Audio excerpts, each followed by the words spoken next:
Hey y'all, we are doing something so exciting. I talked to Christy. This is something close to my heart, and we're going to be talking about body dysmorphia. Oh, Yeah. So stay tuned. We're so excited. We're going to have different clips. you better stop with that body shaming, girl. Stop it. Woo! Don't do it. Welcome to Southern Sober and Sassy. Hey. So we're going to share a little bit of each of our stories, and I told Christy coming to the beach was so important to me because, you know, my story is different, your story is different, but we all have similarities. So back in 2004, I decided to get implants. I was in a car accident in 2007, and one of my implants bursted. So then I had to go get them redone. Well, the second time I did them larger, and I don't know what I was thinking. Well, my active addiction knew what I was thinking. So 4 years ago in January of 2022, actually rewind that, October of 2021, they found masses in my breast. 2022 of January, I went and saw an amazing doctor in Atlanta, Georgia, Dr. Ghazi, and he performed an implant removal. There were 4 masses inside my implants. The implants were removed, and he said, Amy, do you want to do reconstructive and do new implants? He gave me that opportunity, and I said no. So now for 4 years, I am a full B cup. I don't tell you that out of vain. I tell you that from going from a triple D to a B cup, I've had and held on to insecurity about my body. And I will tell you, the release when the implants were removed, it was a feeling of freedom. My running got better, my breathing got better, my back, my posture got better. And so for 4 years, I have gotten comfortable with my body, and I'm comfortable now. And that's why I'm not wearing a bathing suit in vain. I'm wearing a bathing suit to tell anyone and everyone that you do not have to shame your body. That is not what we were put on this earth to do. God made us, and He made us in His image. And another thing that comes to mind is we're all so worried about fixing our outsides. This is an inside job. And you know, it's taken me a long time to realize that. I've even had people around me that I loved ask me, am I going to get implants? I'll keep the comments clean because they were male of what I wanted to say back. But I am comfortable in my own skin now. And for me, I lived and was raised. Let me share with you this. I was raised with a dad who was a bodybuilder. And so body image was very big. I was always a base when I cheered in high school. I never was the one they tossed up in the air because I was larger. I look back now and I wasn't large. But that image, that what the world tells me I'm supposed to be, I hung on to that. That is probably one of the reasons deep down why I may have gotten implants, because I thought it made me look better. In all reality, none of that mattered until I got a relationship with my higher power and really listened to what He wanted and worked on my insides. My outsides, I was ashamed of. Today, I'm not ashamed of my outsides. I'm grateful for what my body looks like. I work out, I take care of it, I feed it. I feed my body healthy food. I don't feed it cocaine anymore. I don't feed it alcohol. I don't feed it meth. I don't feed it, cigarettes. But I think just it's very important for us to know that we don't have to shame our bodies. A lot of us grow up with what we think we're supposed to look like. We don't grow up with what am I supposed to feel like. And that's confidence, and that's inner self-confidence. And I think we lack sometimes that. And that's why, addiction is an emotional adjustment. We're trying to adjust how we feel with food, with drugs, with alcohol. And that's not the answer. With men. That's right, Christy. We try to feed it with men. We think men, or if you're a man, you're feeding it with women. that doesn't define who we are. And I think that's so important, not to be ashamed of who you are and who your body is, because God created us all. My main problem was cellulite. I'm covered in it top to bottom, given directly to me from my mama. And it used to always bother me. And when I finally came into the program of recovery, acceptance is the answer to all my problems. You know, people would say that all the time. Acceptance, blah, blah, blah. Anyway, I was walking one day, and of course I was just jiggling up a storm, and I said to myself, Self, God gave you this cellulite. It's God gave it to you, and you can either fight it or you can accept it. And at that moment in time, I realized that God made me exactly how He wanted me, cellulite and all. And I stopped fighting it, and I said, you know what?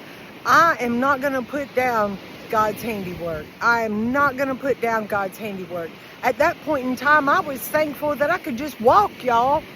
I was thankful that I had a sane enough mind to be able to tie my shoes. I had done so much damage to my mind and my body that I was like, hold on a minute. God answered a wretch like you. You can walk, you can talk, you woke up with a sane mind. You're not running wild, doing 8 balls of cocaine, running to the liquor store, destroying your body and your life and the countless others that are surrounding you. You're not destroying their lives either. So you better hold up. You better recognize, and you better say thank you for what God has done. God's been good to me, man. And so I accepted my cellulite right there on the spot. The other thing is I have 2 double C-sections, and they just butchered me on both of my pregnancies and my deliveries. And I mean, they were both emergency C-sections. I have 2 beautiful children because of it, and I'm very thankful for that. Did it butcher my stomach? Yes, it did. Am I conscious about that? Yes, I am. Here's the thing, it is what it is, and I got 2 beautiful children out of the deal. Things could be worse, Christy. Things could be a whole lot worse. So I don't let that bother me anymore. I am a little bit conscious of it, not a lot. The rest of my body is fed with walking, good food, good nutrition, that all of those things I had to learn in recovery. I was not raised in sports. I didn't know anything about good nutrition.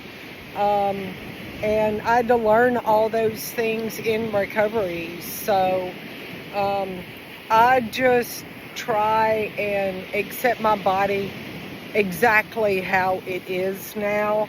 And I'm very okay with that. God does not make junk. God has been good to me, and I will not complain about His handiwork anymore. You know, anytime that I complain about my body or put my body down, what I'm saying to God is, what you've done for me is not good enough. And that right there stops me in my tracks every time. I'm beautifully and wonderfully made from the inside out. I don't pretend anymore. I lived half of my life, almost 40 years of my life, pretending. And I don't do that anymore. I am's what I am's. And I love myself, not in a vain way. I love that I don't hate myself anymore. It is pure, it is genuine, and I am just so thankful for what God has done. And so, you know, when Amy brought up the body shaming thing as a topic, I was like, dude, that's a good one. So many people put their bodies down. Stop it. Right now, from today, moving forward. Stop. No more. Embrace how you were made. Embrace that you matter. Embrace that the inside matters more than the outside. And walk with purpose and wear it well. Love you. So when Amy said that she wanted to do this podcast on body shaming, the very first thing that came to my mind is, what is my definition of it? And what is her definition of it? And what is your definition of it? I was taught in the program of recovery that my definition and the definition are often two different things. So I'm getting ready to read the definition of shame, okay? So here it go like this. The painful feeling arising from the consciousness of something dishonorable, improper, ridiculous, etc., done by oneself or another. So, with that being said, when you body shame yourself, I will squarely confront you with these questions. And I'm looking for a yes or a no. Have you ever done something dishonorable to your body, improper to your body, ridiculous to your body? Okay? I did a very long time ago, and I was forgiven for it. And it's gone, and it's done, and I've been forgiven, and that's it. I do not relive it. I will not bring it back up into my present. I will not do it. I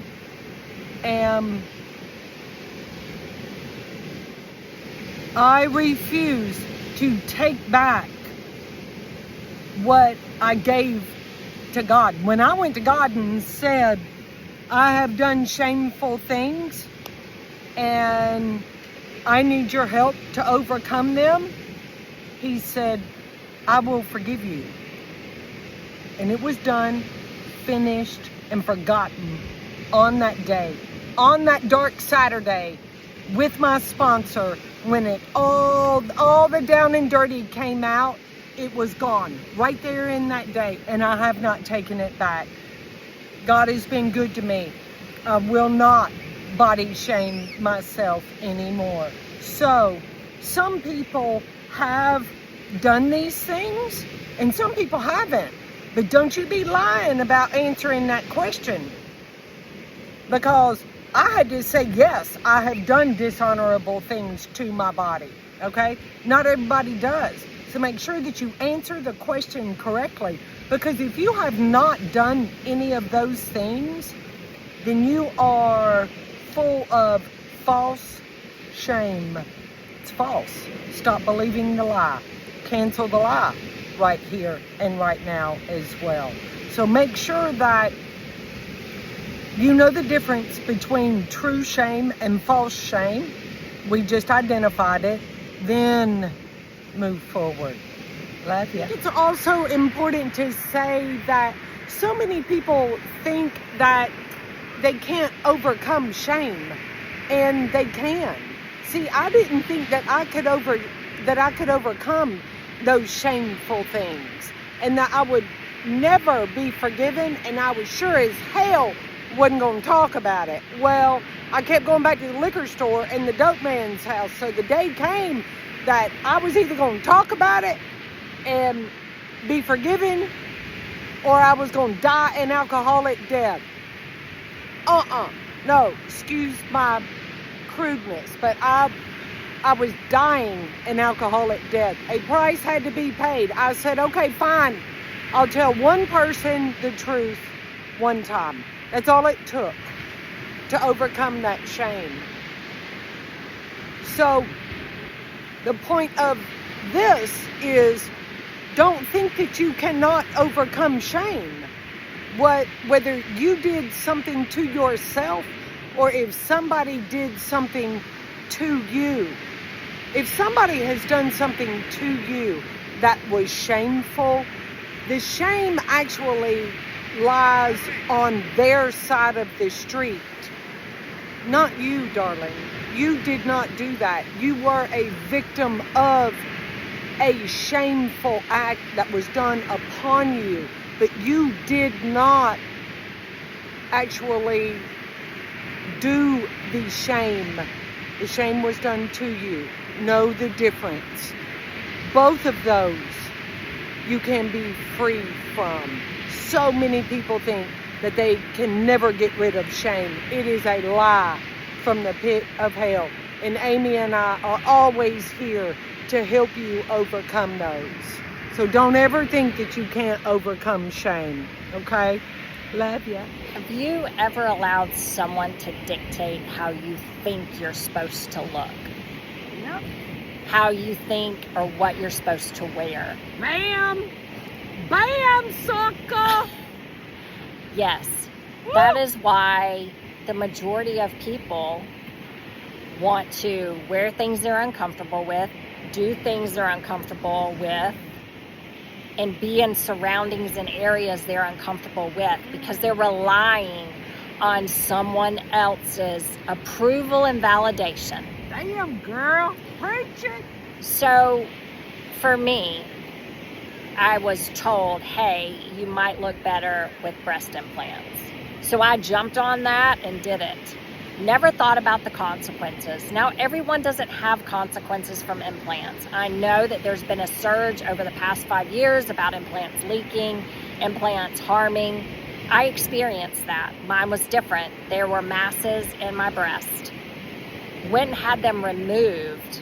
And again, like I shared earlier, I shamed myself, even though I felt better on the inside. Even though I performed better, meaning my running, my everyday activities, I still held on to what about the scars? What if someone sees them? But I'm going to tell you something. I love myself, scars and all. And if you don't love my insides, you certainly, guess what, don't get the privilege to be with me on my outsides. Woo! Girl.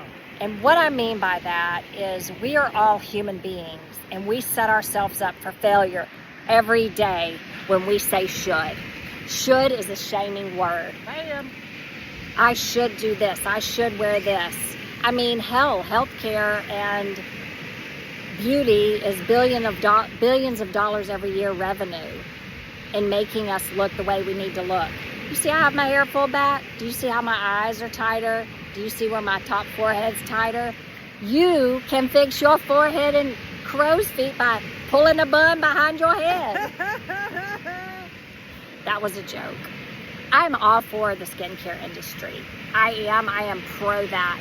But what I have found out is I am no longer being pro on somebody cutting on me and somebody putting something inside of me. Now, again, I want to tell you something. I don't care if you go get the butt lift. I don't care if you get the liposuction.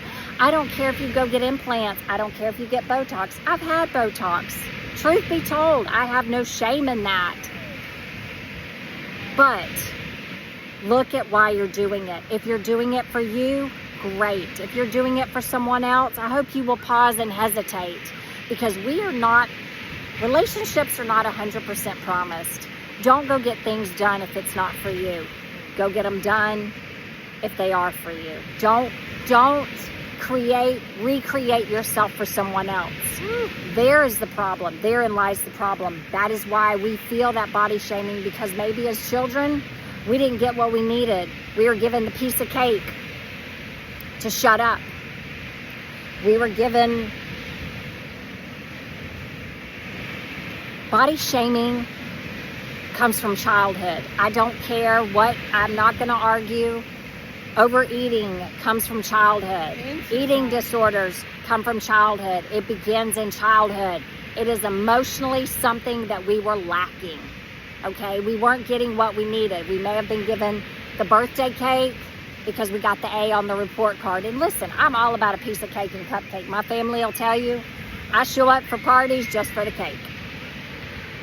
But what happens is that emotional trigger and not healing our emotional self will cause us to shame our body. Let me share something with you. When I was in active addiction, this is what I would do. I would snort cocaine. It just started on the weekends like any addiction. And then it progressed, of course, almost to 7 days a week. But this is what my crazy ass would do. I would party all weekend, and on Monday, I wasn't going to show up for my trainer, and I knew it, and I called and made this lame-ass excuse. Then I went to the grocery store and bought a dozen cupcakes and stuffed my face with it. Then I slept all that night because of the sugar crash. Then the next day I got up and said, today I'm not going to drink or drug. And that was truly my intention, or what I thought. I would go to the gym for 2 days, and then I was proud of myself. So I had to reward myself. My stinking thinking told me, oh, it's okay. I'm going to reward you. You're allowed to go do the 8-ball, and you're allowed to go get the vodka. Yeah, that's what my body told me. My body told me that because my stinking thinking told me that. What goes on up here falls down here. That is what addiction causes. And so by the end of my disease, before my indictment, this is where I was at. I was using and abusing my body 7 days a week. When I got sober, I ate the hell out of some food in prison. I'm going to be real honest. I walked out of prison 30 pounds heavier. And you know what? I was okay with me. And then I found out that there was a different option. And then I started walking. And then I started running. And I found that I loved running. I don't do running to have a physique. I do running for my mental health. I now have a balance in my life. I eat healthy, I run or walk, and I incorporate weights. Now, I'm not telling everybody to do that. I'm telling you what I needed to do for me, because my mental and emotional health is numero uno. And if I do not move a muscle, change a thought, these thoughts go crazy. So there is a solution in recovery to body shaming. It is getting in with clinical, do you hear me? Clinical care. And it is starting from ground zero. It is getting the help you deserve, okay? You deserve to work through your childhood trauma and grief. Once you get to a point, I would definitely suggest, there's so much research out there. Again, Amy just said something about where does it stem from, and it's stemming from childhood. And something that I thought about was it stems from childhood. Body shaming, it starts from childhood, but it can also be magnified by society. Because as a little girl, up until the age of 6, I haven't gone to school yet, and I might be, that seed has already been planted before I ever went to school. But then whenever I did get to school, here comes society saying, oh, I don't like that dress, or I don't like your hair, or you're fat, or you're skinny, or whatever, you're not strong enough, or you're not tall enough, or blah, blah, blah. And so both of those combined equals totally crashing and burning. And it's just this snowball effect of childhood issues combined with societal pressure that puts us at a point that we're listening to a freaking podcast about it. Stop it. Stop it all. Whatever it is, write it down on a piece of paper. Find you a trusted person, just like Amy and I, or someone else. We don't care. We just want you to get better. And talk about those issues, and it doesn't take long. You can get it all gone in about an hour or two, and then let that shit go. Love your body, love your life. Your life is to be enjoyed not endured.